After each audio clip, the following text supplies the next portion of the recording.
Benches అగ్నిటి కాలం విద్యార్థులం. మన దేశపు భవిష్యత్తు ఎలా ఉండబోతుంది మీకు చూపిద్దామని చెబుదామని ప్రయత్నిస్తున్నాం. మా ఈ చిన్న లఘునాటకాన్ని చూసి మీరందరూ ఆలోచిస్తారని అనుకుంటున్నాం. మనందరిలో మార్పు కూడా వస్తుందని ఆశిస్తున్నాం. మన భవిష్యత్తును బాగు చేసుకునే ప్రయత్నాన్ని ప్రారంభిద్దాం. మా ఈ చిన్న లఘునాటిక భారతదేశ 2050 చూడండి, ఆనందించండి, ఆస్వాదించండి, ఆలోచించండి, కర్తవ్యాన్ని నిర్ణయించండి. స్వాగతం, సుస్వాగతం. 1950 నుంచి 2000 సంవత్సరం వరకు మన భారతదేశాన్ని ఒకసారి విహంగ వీక్షణం చేసేద్దాం రండి. 1950 నుంచి 60లో వరకు ప్రజలందరూ నదుల్లో నీరు ఎంత హాయిగా తాగుతున్నారో చూడండి, ఎంత స్వచ్ఛమైన నీరు. 1960 నుంచి 70 కల్లా నదులు మొత్తం కాలుష్యంతో నిండిపోయాయి. ప్రజలందరూ చెరువుల్లో నీటిని తాగటం మొదలుపెట్టారు. చూడండి ఎలా తాగుతున్నారు. 1970, 80 కల్లా చెరువులన్నీ మెల్లమెల్లగా కాలుష్య కాసారాలతో నిండిపోయింది. ప్రజలందరూ నూతుల్లో నీటిని తాగటం మొదలుపెట్టారు. చూడండి ఎలా తోడుతున్నారు. 1980, 90 కల్లా బోరింగ్ క్షామమని ప్రజలందరూ వాటినే తాగటం అలవాటు చేసుకున్నారు. చూడండి ఎలా బోరింగ్ కొడుతున్నారు. 1990, 2000 సంవత్సరం నాటికి భూగర్భ జలాలు ఇంకా కలుషితమైపోయాయి. ప్రజలందరూ వాటర్ ఫిల్టర్ని వాడడం మొదలుపెట్టారు. అవే వాడేవారు. చూడండి ఎలా శుభ్రం చేసుకుంటున్నారు. 2000 నుంచి 2020 సంవత్సరం నాటికి భూగర్భ జలాలు ఇంకా కాలుష్యంతో నిండిపోయాయి. ప్రజలందరూ ఆర్ఓ వాటర్ ఫిల్టర్ వాడడం మొదలుపెట్టారు. అందరికీ ఇష్టం ఉన్నా లేకపోయినా అవే వాడవలసిన అగత్యం ఏర్పడింది. ఆర్ఓ వాటర్ ప్లాంట్ 2010కి ఊరూరా వచ్చేసాయి. ఊరూరా చలివేంద్రాలు పెట్టి అందరికీ ఉచితంగా చల్ల త్రాగునీటిని అందించే మన దేశం 20 లేదా 30 రూపాయలు పెట్టి వాటర్ బాటిల్ కొనుక్కునే దుస్థితిలోకి వచ్చేసాం. మన పూర్వీకులు మనకు నేర్పిన సంస్కారాలన్నీ మనం పూర్తిగా వదిలేసాం. నదులు, చెరువులు, సరస్సులు, భూగర్భ జలాలన్నీ కాలుష్యంతో నిండిపోయాయి. వాటిని కాలుష్యంతో నింపేసి మన ఆరోగ్యాలు కూడా మనం రోగాల పాలు చేసేసుకున్నాం. అవునా కాదా చెప్పండి. దీనికి బాధ్యులు ఎవరు? ప్రభుత్వాల, ప్రజల, అధికారుల, నాయకుల, ఫ్యాక్టరీల, పురుగుల మందుల?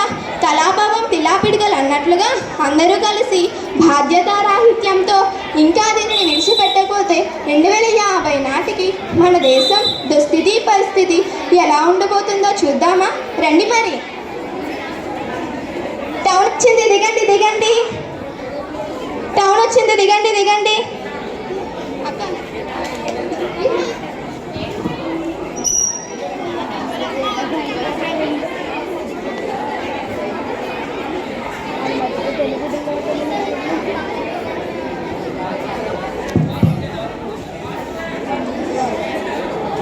రండి రండి. గవర్నమెంట్ సిలిండర్లు సబ్సిడీ 6,000 రూపాయలు మాత్రమే. రండి రండి. చవక చవక. రండి రండి రండి రండి.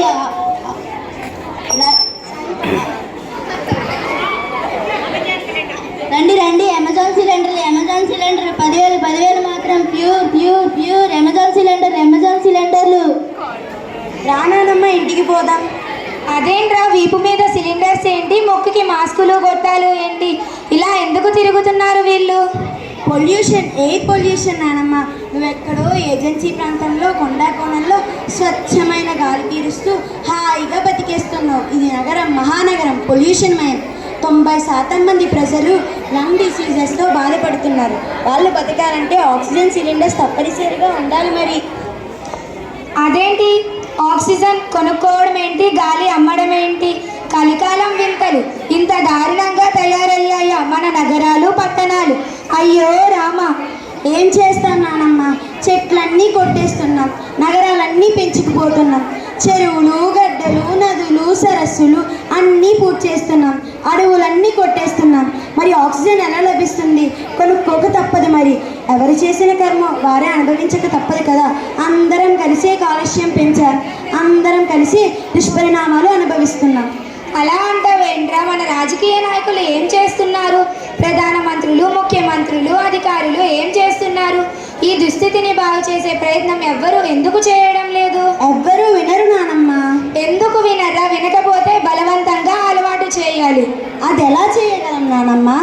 చిన్నతనంలో చాలామంది లెట్రిన్స్ కట్టుకునేవారు కాదు. రోడ్ల మీదే పిల్లల్ని కూర్చోబెట్టేవారు. వీధులన్నీ దుర్గంధభూయిష్టంగా ఉండేవి. అప్పుడు వచ్చారు ఒక ప్రధానమంత్రి, ముఖ్యమంత్రి. లెట్రిన్స్ కట్టుకొని వారందరినీ వెంటబడి మరీ లెట్రిన్స్ కట్టుకునేలా చేశారు.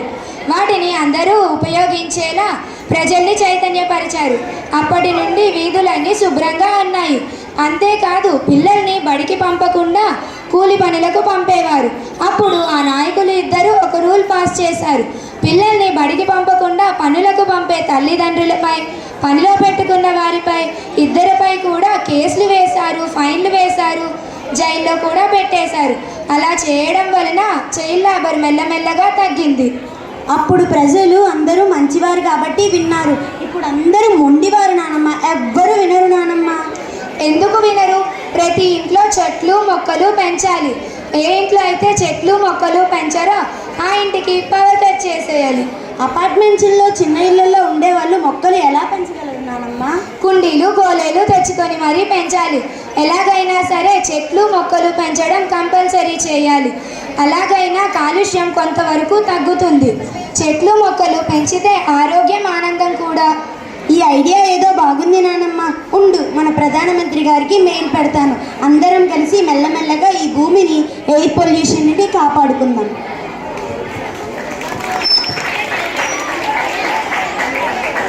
ఇప్పుడేమో నీళ్ళు కొనుక్కుంటున్నాం, 2050 నాటికి గాలి కూడా కొనుక్కుందాం. మీ అందరికీ ఓకేనా? రండి గాలి కూడా కొనుక్కుందాం. విన్నారందరూ 50 ఏళ్ల క్రితం లేని కాలుష్యం వికటాటహాసం చేస్తూ మానవాళి గడినే శాసించే స్థితికి చేరుకుంది.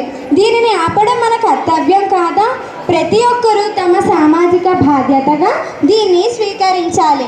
ఇంట బయట, గుళ్ళో బళ్ళో, నదులు, చెరువులు, సరస్సులు అన్నింటి మీద మొక్కలను పెంచాలి. అడుగడుగున పచ్చదనం వెళ్ళి విరియాలి.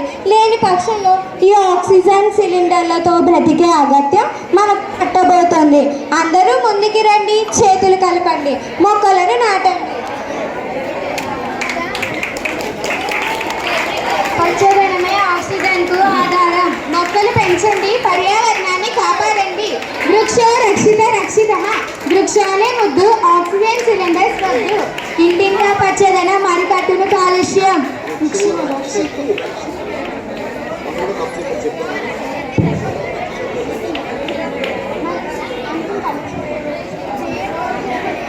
పచ్చదనమే మన ఆక్సిజన్కు ఆధారం.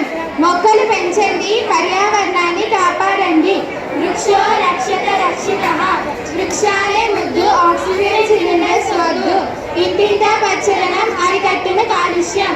జై జెడ్పీహెచ్ఎస్ అగ్రిడిపాలెం, జై విశాఖపట్నం, జై ఆంధ్రప్రదేశ్. భారత్ మాతాకి, భారత్ మాతాకి, భారత్ మాతాకి. చూసారు కదా, మాకు ఫోటో తీయండిరా. ఆక్సిజన్ సిలిండర్ కింద కూర్చోండి, మనవాడు కింద కూర్చో. అయిపోతుంది ఒకసారి ఫోటో అయిపోయింది. తీసారా నా ఫోటో తర్వాత అలా. చూసారు కదా, ఇప్పుడు మొక్కలు పని చెప్పామంటే మనందరం కూడా ఆక్సిజన్ సిలిండర్లు కొనుక్కుంటాం 2050 కల్లా. ఓకే పద.